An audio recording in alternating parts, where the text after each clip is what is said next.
fireball in the bucket, and then up throw bucket kills anyone when you have 3 fireballs in it. 3 fireballs hit like a truck. I know. 1 fireball hits pretty damn hard. Yeah, exactly. You only need like 1 or 2 in there. As you can see, Switch is really getting warmed up right now. He's making sure his C-stick is, you know, what's the word I'm looking for here? Working? Calibrated. Oh. You know, he just wants to make calibrated. Wow. Fine-tuned. You went to high school? Like, yeah, I did, but that's the fact that I did go to high school. Thank you. I'll tell you what. All right, here we go. Let's take a look over here. So, Emukiller and Switch, the Supernova team that made it to Grand Finals, only to fall a little short. Let's see if they can make this happen. Yeah, they had a little bit of a rough run-in with Gallo and Jaden, which is another ridiculous team that we got over here. Oh, that's how they ended up in losers? Yeah. Okay. And you know what? I think you can make the argument. We were talking about Reno and Lucky. I think Bacon Pancakes and Goode is kind of like that team where one of the players you really recognize, which is Bacon Pancakes. Right. And then no disrespect to Goode, but he hasn't gotten to that upper echelon yet. But like they know each other really well, and they played together a ton. Yeah. And they have that chemistry. So. You know, I love static teammates. And they're already up a slight lead, but they're already up in the lead right now. Green team's looking good. They held that corner down really well, too. All right, so I think from this team, usually what I see is that Switch tries to go in more, and then Emu tries to play in the back. That also benefits Emu, because like his punish game isn't super crazy, right? But he's very good at just like supplying hits in the middle of combos, and let's kind of like enable Switch to like go off and like find these big punishes to make the leads happen. It isn't fair, because... All right, so when you have like a Captain Falcon on your team in doubles, there's a great feeling of like we have a great kill move. Yeah. And I'm watching Goode play, and he's just standing in the center of the stage and waiting to use any of the aerials, not one aerial.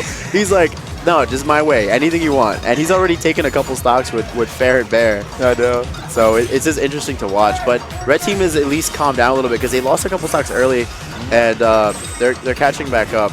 That's the opportunity. There you go. Ooh, that's the opportunity they want to take advantage of. Getting the Fox off the stage. Fox has that, that weird spacey glass cannon-esque where I can get destroyed off the stage at 5%. Yeah. Or I can rack up 100 on you before you even like know what happened. So. Also, a good point with Zelda is that Meta Knight versus Zelda is an important matchup here because, and I guess the Wolf versus Zelda matchup too. You can juggle Zelda basically forever, and then like edgeguard BP or 2v1 BP quite easily. Like, there's not a lot of commitment in juggling Zelda because she falls so slowly. And if she teleports down, then, hey, it's a little more obvious as to where she's going to go. It's going to be a little more linear. So, something that Red Team's been taking advantage of. You want to talk about the turnaround in Game 1? Red Team went from down a stock to up 2. Yeah. I think that's part of the reason why. Being able to kill BP really quickly and isolating him. Yeah. They went a complete 180. They, I think they figured out. Maybe they're hearing us. Maybe we need to talk a little louder, quieter. Maybe just kind of cover up. Maybe just a little. No bias. Maybe just a little louder. Make sure that they, they understand get all the secret stats. Yeah. I want to see the highest level PM Messi. I'm a coach. It's also about adaptation because you can make the argument that the red team needs to avoid the same problem because Wolf is the same thing. Like there's no major difference between Wolf's recovery, but he does have the mix up of the angled side B. Yeah. Where Fox has a linear one, but they're both really, really susceptible to getting Gimp, and I think the red team's like experience is showing a little bit right now, like a smidgel. So counterpick though, we'll see. Yeah. Unless this is the most epic Zelda comeback. Yeah, like because she got a kit that you would not believe. Like let me tell you about. Let me tell you about this girl. Let me tell you forward C stick, back C stick, up C stick, down C stick. As long as you're in the air. Just rotate in a circle, whatever the Lord chooses. Oh my goodness! Just let the power of Christ compels you. Let the Triforce decide. All right. Let me tweet stuff out. Convincing and restock. So, the thing with the green team composition is if you get the isolation on, if you split the enemy team, and Zelda is the one like punishing the other guy, you'll probably be doing really well.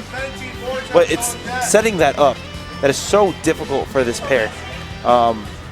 BP needs to be going in, start his offense, give Goode the openings, right?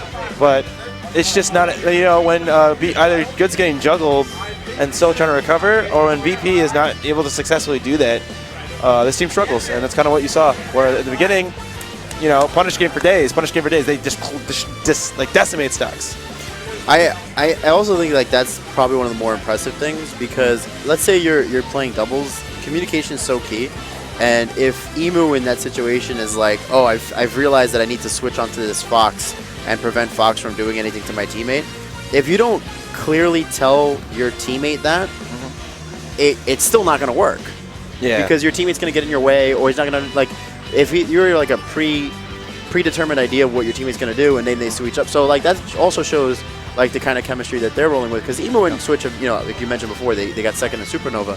So it just kind of shows how not only do you have to communicate with your teammate, like, before the round, but mid-round, and then make sure they're executing. Or you just have that kind of like that sixth sense, like, oh, I see what he's doing. Like, I'm gonna keep up what he's doing. So it's pretty good because like the teams are getting like, yeah, you're in top 8, but because this is We Tech Those 2 and this is thrown by the same crew, like that threw shots fired 1 and then also helped throw shots fired 2, you're seeing the same players a lot. Right. And you start seeing these teams start to develop more, and it gets interesting. Like, the only people that really don't have like a static teammate is usually like Gallo. Because he plays with Stereo, and if Stereo's not in town, he'll find another partner, and like that gets interesting. Jaden's a doubles whore. He goes with anybody. Everybody, yeah. So it's awesome seeing these teams start to develop because you start seeing like just awesome matchups, you know? Okay, great stuff coming out from BP to start off this game. Even though he's taking a lot of damage, he's put a lot of % on, and he's getting in there. Like I said, like he's down a stock. It's important for him to start his offense as long as he starts. Oh, that's unfortunate. But if he starts feeling himself and then he starts finding openings, that's when this team can just make anything happen. Unfortunate or necessary? Does Zelda need to take a timeout? 155% on Green Hill Zone, tanking. Good night. Oh my gosh. Oh my goodness. That's so amazing. Just the fact that it was like how quickly Bacon grabbed an up through and then how quickly Good was there, like ready to reach. go. Yeah. Yeah. That's such good timing. Oh, BP just goes a little too low. Unfortunate. Okay, they're just so scared to sit on the stage. There's just a running joke of how Emu plays so lame, and just sitting there watching him down tilt and not move. It was just so funny. Because like I know it later in the hotel room we're gonna have a good time about that. But like it was the move, Like it was so good. He just pinned the both green team members in center stage. Like they can't move. They're getting pressured by a wolf, and then the actual pressure string is being covered by a down tilt too. So I like what Switch did there too. Yep. Like he was at mid% where he had just recovered, and he could have just gotten back onto the stage and got involved. But Emu was doing such a good time of like dealing with the pressure of both the players that he just hung out at the ledge to not interfere, like not accidentally hit Emu or accidentally break up a combo. And Emu was able to rack up enough damage, and Bacon Pancakes died immediately afterwards to up air. So that came out really well. Both these guys have melee experience, and they're showing it in their ability to literally kill Fox every time he looks at them the wrong way.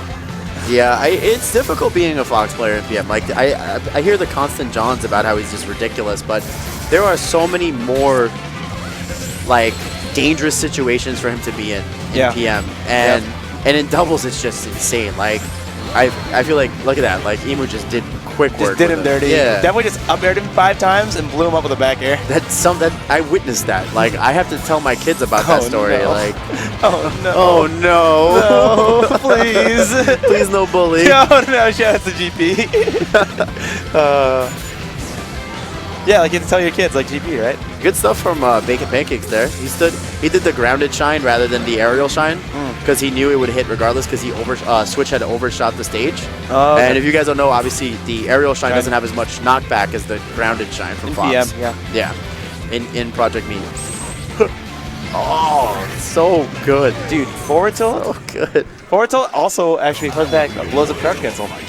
That's kind of like when you can tell like who's good with the character when they throw out like that one move where you're like, did he just use that option? And you're like, that guy laps. Yeah. Like, because like you expect the down smash, the forward smash, but it's like a low committal, good enough to kill him. He's like forward tilt. Maybe like a better angle or like a good hitbox to like work with when you're edge guarding someone. Yeah. You can angle it down to cover sweet spot. I respect the shit out of it. Saj is here. Saj. S-O-J. Saj. Oh, I played him in pools. He's the man. Oh, is he? I met him through SmashCon last year. Okay. We did the Project M panel together. Oh, cool. The nicest human being of all time. Yeah, man. He seemed really nice. And like seeing him at tournaments, and I just want to ask him all these like behind the scenes PMDT questions. What was it like? I can't. Like, what was it like, man? True Hollywood story behind the scenes of the PMDT. MTV Cribs. Just go to his house. Oh, go to his house. Like, I'm Saj. Oh, Wait, what just happened? There's some collusion. Collusion. Collusion. Did he? So I've heard rumors of BP secondaries. I don't know. I have not heard positive things. I've heard he's getting juggled right now. I don't know. We'll see. I mean, a switch is definitely something that's needed here for Green Team. I don't know how I feel. Not just because I watched him get mollywopped across the stage and then die. More of like, in terms of combo fodder, aren't Fox and Diddy like in that same category? Like, yeah. And almost and with the recovery, because it's actually a little bit harder with Diddy, because there's no mix-up. You got a barrel with gunpowder and you pray. you literally pray. Yeah, you just pray. So I'm wondering if it changes up the approach as much as they would like. I don't think it's a bad pick because Diddy's a great character, but you're not making the red team adjust as much as you think. Yeah, like it's really not that different. They kind of serve a similar purpose. Diddy also very quick, same normals, very quick. Doesn't actually kill as easily as Fox would either. So I get the like maybe banana is something they're thinking about, but it's doubles. Like it's such a crapshoot of like who's it going to interfere with? Yeah. So much going on. Like not only that, but it literally has not done anything yet. Yeah, it's been there though. It's been there, but like it hasn't like. It's still fresh. It's still yellow. You know, it hasn't had the brown on it yet. It hasn't sat in the sun. Not enough people have slipped on that thing. But no, you're right. Bananas has been sitting on the stage, hasn't really done much. You can't really zone with it in doubles. You could try. Yeah, but it's just not working out right now. Yeah, especially with a assist character like Zelda. Maybe if you had a more consistent hitbox, but I don't think that's the strategy here. I don't think projectiles are going to be your answer. Not on this map either. I wonder if they should have went a different round, where Goode would have switched to Sonic.